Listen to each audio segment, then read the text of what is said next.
اوقات الشركات بتعلن عن اختراعات فيك عشان شوية اسباب. واحد من الاسباب الرئيسية للموضوع ده هو محاولتها لإعطاء نفسها ميزة أعلى قصاد المنافسين. يعني ممكن شركة تلاقيها بتعلن عن منتج جديد فيه ابتكار عظيم، والمنتج ده أساسا مش حقيقي، مش هينزل السوق، والهدف من ده بس إنها تاخد اللقطة وتجذب الانتباه للبراند عشان يهتموا بيها ويحطوها في مكانة الشركة المبتكرة الجامدة قوي. ومن الشركات اللي بتعمل الحركات زي دي هي شاومي بتحاول تلم ضجة بهدف انها تزود معرفة الناس للبراند بتاعها، وبالتالي تزود حصتها في السوق. بتدفع فلوس كتير في الماركتنج والحملات الاعلانية. بس خد بالك بقى، بعيدا عن اعلانات التلفزيون والسوشيال ميديا، هم بيلعبوا اللعبة الصايعة بتاعة الاختراعات الفيك عشان يطلعوا من صورة البراند الرخيصة اللي ثابتة في عقول الناس. ايوه، هم بينزلوا منتجات غالية وبيسوقوا لها كويس، بس فوق كده بقى بيطلعوا للمستوى الاعلى وبيعلنوا عن منتجات مبهرة فيها اختراعات غريبة. منتجات كلها اصلا مش هتنزل، بس هي هدفها انها تعمل ضجه وتخلي الناس تتكلم عن الشركه بالصوره اللي هم عاوزينها، عشان تترسم في عقول الناس على انها الشركه المبتكره الجامده، وتتقارن بالشركات التانية اللي مش بتعمل زيها. فاكيد انت سمعت حاجه زي شوف يا ابل، شاومي بتخترع وانت نايمه في البطيخ، مع ان ابل بتسجل براءات اختراع كل يوم، وسامسونج شايله كل قطاع الموبايلات على كتافها وبتبهرنا سواء في صناعه البروسيسورات ولا الشاشات. وشاومي اساسا ما بتعملش ربع اللي الشركات دي بتعمله. والحاجات اللي بتعلن عنها زي المي اير تشارجر اللي الناس فضلت تتكلم عنه اسبوعين، اساسا مش بيبقى متسجل له براءة اختراع، لان اساسا مفيش اختراع. الشاحن اللي بقولك عليه ده شاومي اعلنت عنه، والناس فضلت فترة تتكلم عنه في كل المواقع، واتفتحت قصة خيال علمي حيث لا وجود للشواحن، وان اعمدة الشوارع تبقى شواحن تقف تحتيها تبقى زي تشارجنج ستيشن وكلام زي كده كتير. بس في الاخر يعني شاومي اصلا ما عندهاش الجهاز ده غير قابل للتطبيق حاليا، ويمكن مستحيل اساسا، بعيدا عن الدخول في اي تفاصيل ولا تنبؤات. الخلاصه يعني ان شاومي خدت فكرة التسلا كوين وعملت حواليها كونسبت شاحن لاسلكي بجد، ترو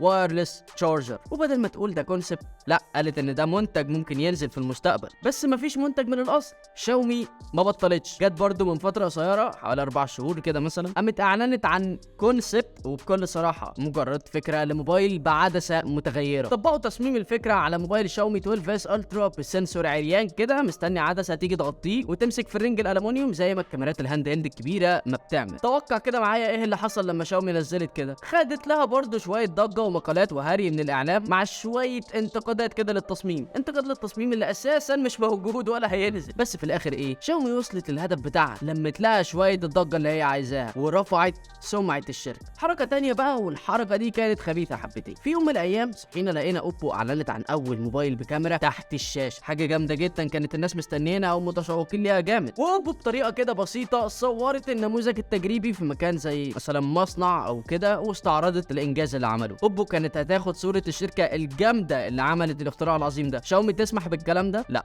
تقوم شاومي تعمل ايه؟ تسرق اللقطه منهم برضه. وما عداش كام ساعه في نفس اليوم وقاموا منزلين فيديو شكله كان فيك قوي، في بنت بتستعرض موبايل ادعوا انه اول موبايل بكاميرا تحت الشاشه في العالم برضه. طب قال لا، طب ما اوبو الصبح كانت لسه معلنه عنه ومبسوطه، ايه اللي انتم عملتوه ده؟ في كام ساعه صورتوا فيديو ومنتجتوا وظبطتوا الدنيا عشان تخطفوا الاضواء؟ اخس يا شاو. برضه هنا استغلوا الموضوع عشان يوصلوا لهدفهم على حساب اي حاجه، لمت لها شويه الضجه اللي هي عايزاها ورفعت سمعه الشركه. حركات مش غريبه على شاومي انها تحاول تزور وتسرق الاضواء وتعمل ضجه مزيفه عشان ترفع سمعه الشركه. واحنا بنحبك يا شاومي وكل حاجه، بس مش كده يعني. بس خد بالك بقى، مش شاومي بس اللي بتعمل كده. المنتجات المزيفه اللي زي اللي شاومي بتعلن عنها دي بيسموها فيبور وير. ده تعريف في مجال الكمبيوترات، الاجهزه والبرامج اللي الشركات بتعلن عنها من غير ما تنزلها او تكنسلها اصلا. منتجات مش ناويه تنزل لاجل غير مسمى، وده ممكن يندرج تحت استراتيجيه في التسويق اسمها الهايب ماركتنج، وشركات كتير بتستخدمها بطرق مختلفه، وبيكون هدفها في الاخر حاجه واحده، الضجه. فابل مثلا بتستخدم نفس الاستراتيجيه لما بتعلن عن منتجات غاليه بشكل مبالغ فيه. ابل ممكن تكون بتقدم 50 منتج مثلا قيمته معقوله ومتاح لاي حد انه يشتريه، بس بتيجي مره واحده وتنزل لك منتج عبيط زي حامل الشاشه ابو $1000 ولا عجل الكمبيوتر ابو $700 عشان تعمل قلق. لما الناس تبدا تتكلم والاعلام يبدا يتكلم عن الحاجه البريميوم قوي دي ويقول ان سعرها غالي قوي وايه الهبل ده، الناس بقى تلزق في دماغها ان الشركه دي بتاعت الناس الاغنياء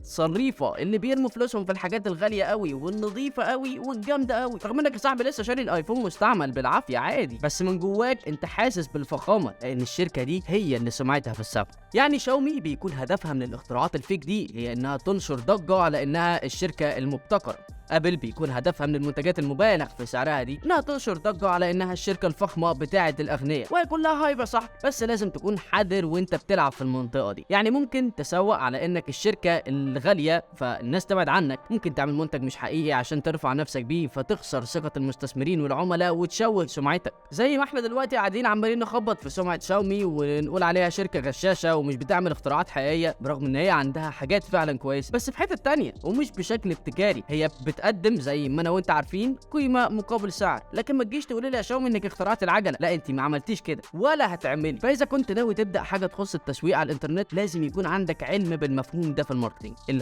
الهايب من اول الفيبر وير لحد الستوري تيلينج. من امثله الفيبر وير في مصر واللي نجحت جدا هي تلدا من يوم ما بدات في ابريل 2021 وتقدمت للناس على انها خدمه بنكيه اونلاين وبتبعت لك فيزا وبتسهل عليك التحويل والدفع اونلاين. كان اساسا ما عندهاش منتج ولا في كروت ولا في بنك ولا في اي حاجه اصلا، بس قدروا انهم يلعبوا ويعملوا الهايب اللي خلى بقى في الافات مقدمين عليها في خلال ايام. بقى في ضجه على تلدا واكتر من 10,000 بني ادم مستنيينها وهي اساسا مش موجوده. وبالطريقه دي مع سمعه مؤسس الشركه احمد صباح قدروا انهم يقنعوا الفينتشر كابيتالز او اللي هم المستثمرين انهم يمولوهم ب5 مليون دولار في مرحله البري سيد فاندنج. رمي البذره اللي هو مش سيد، لا انت بري سيد، يعني انت مش ما عندكش بروتوتايب، لا انت اصلا بتحضر لفكرتك عشان الاقبال الهائل من الناس على الفكره. وقدرت الشركه اللي ما كانتش موجوده من الاساس انها تبقى موجوده وتتفق مع بنك وتلم مع الوقت اكتر من 25 مليون دولار، وحاليا في الاف بيستخدموا المنتج. شفت تاثير الهايب ماركتنج